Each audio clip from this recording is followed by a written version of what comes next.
Operation सिंदूर को लेकर देश में गर्व की वो भावना है जिसका असर हर जगह दिख रहा है। ऑपरेशन सिंदूर के बाद अब बीएसएफ ने सांबा सेक्टर में एक पोस्ट का नाम सिंदूर रखने का प्रस्ताव दिया है। कल गुजरात में 1971 युद्ध की वीरांगनाओं ने प्रधानमंत्री को सिंदूर का पौधा दिया, जिसे अब प्रधानमंत्री आवास में लगाया जाएगा। उत्तर प्रदेश सरकार ने आज बड़ा फैसला लिया है। यूपी में अब सामूहिक विवाह योजना के तहत शादी करने वाली कन्याओं को उपहार स्वरूप सिंदूर दान भी दिया जाएगा। इसे ऑपरेशन सिंदूर से जोड़ा जा रहा है।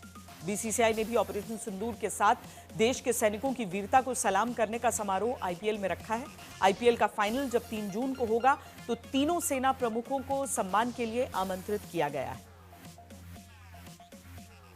प्रधानमंत्री नरेंद्र मोदी का गुजरात दौरे का आज दूसरा दिन था, जहां आज उन्होंने पाकिस्तानी कब्जे वाले कश्मीर पर बात करते हुए सरदार पटेल का जिक्र किया।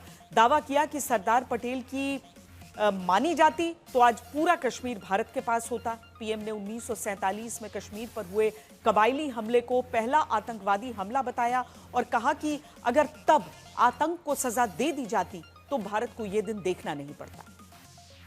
और सरदार पटेल की इच्छा थी कि पीओके वापस नहीं आता है तब तक सेना रुकनी नहीं चाहिए। ऑपरेशन सिंदूर की सियासी लड़ाई अब 1947 की भूल पर आ गई है। वही पीओके जहां पर आतंक के लॉन्च पैड को तबाह करने के 3 वीडियो सबूत देश के सामने बीएसएफ ने रखे हैं।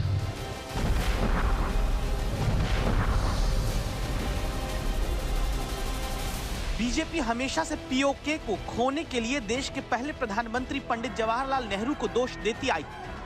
दावा करती है कि भारतीय सेना को यह सब करने की जरूरत अब नहीं पड़ती। अगर पंडित नेहरू के प्रधानमंत्री रहते वो सरदार पटेल की बात मान लेते। और इसी लाइन पर अब प्रधानमंत्री ने पीओके को लेकर सरदार पटेल को याद किया। कश्मीर में कबायली हमले को पहला आतंकी हमला बताया। काट दी गई भुजाएं और उसी रात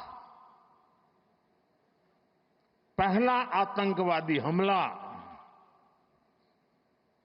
कश्मीर की धरती पर हुआ।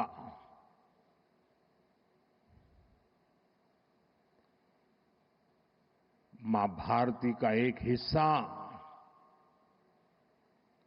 आतंकवादियों के बलबूते पर, मुजाहिदों के नाम पर पाकिस्तान ने हड़प ले लिया। 22 अक्टूबर 1947 को पाकिस्तान के करीब 5000 कबायली आतंकवादियों ने पाकिस्तानी सेना की अगुवाई में कश्मीर पर हमला कर दिया था। पाकिस्तान अधिकृत कश्मीर के लेखक जाहिद चौधरी ने अपनी किताब पाकिस्तान की सियासी तारीख में लिखा है, 3 दिनों तक हमलावरों ने गैर मुस्लिमों का नरसंहार किया और उनके घरों को लूटा, जला दिया। हजारों की संख्या में उनकी औरतों का रेप हुआ, उनका अपहरण किया गया। 26 अक्टूबर 1947 को हरि सिंह ने कश्मीर के भारत के साथ विलय पत्र पर हस्ताक्षर कर दिए। अगले दिन 27 अक्टूबर 1947 की सुबह भारतीय फौज श्रीनगर की हवाई पट्टी पर उतरी। इसके बाद कबायलियों के खिलाफ भारतीय सेना ने मोर्चा संभाला और उन्हें पीछे धकेलने लगी। इस लड़ाई के कुछ महीनों बाद लॉर्ड माउंटबेटन की सलाह पर जवाहरलाल नेहरू ने कश्मीर में पाकिस्तानी सेना की कार्रवाई का मुद्दा संयुक्त राष्ट्र सुरक्षा परिषद में उठाया, जिसके बाद 1 जनवरी 1949 को युद्ध विराम हो गया। भारत के हिस्से में जितना भाग था वो भारत के पास ही रहा और पाकिस्तान ने जिस हिस्से पर कब्जा किया वो हिस्सा पाकिस्तान के पास। दोनों देशों के बीच कश्मीर में सीमा रेखा निर्धारित हुई, जिसे लाइन ऑफ कंट्रोल या एलओसी कहा गया। हालांकि संघर्ष विराम के बावजूद कश्मीर में दोनों देशों की सेनाएं अपनी मौजूदा स्थिति से पीछे नहीं हटी। बीजेपी शुरू से पीओके गंवाने के लिए जवाहरलाल नेहरू को जिम्मेदार कहती है। वहीं कांग्रेस पीएम पर ऑपरेशन सिंदूर के राजनीतिकरण का आरोप लगा रही है। भारत की भूभागीय अखंडता पर कभी भी खतरा नहीं था।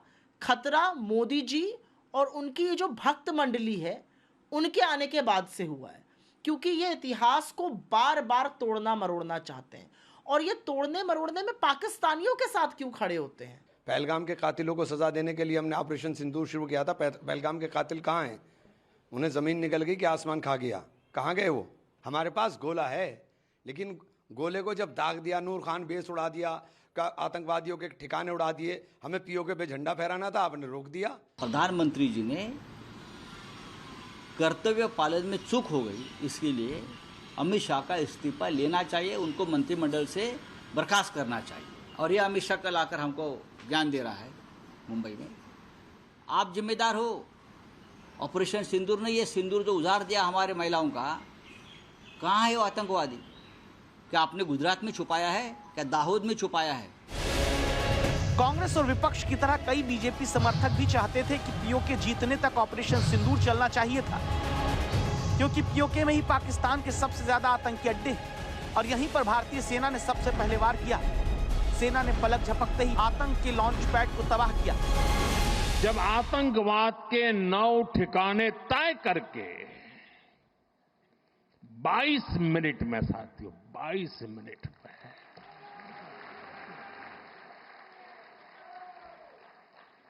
उनको ध्वस्त कर दिया। पीएम मोदी गुजरात में और वहां से लगातार पाकिस्तान को चेतावनी दे रहे हैं। बता चुके हैं कि पाकिस्तान के लोग रोटी खाएं वरना भारत की गोली तो है ही।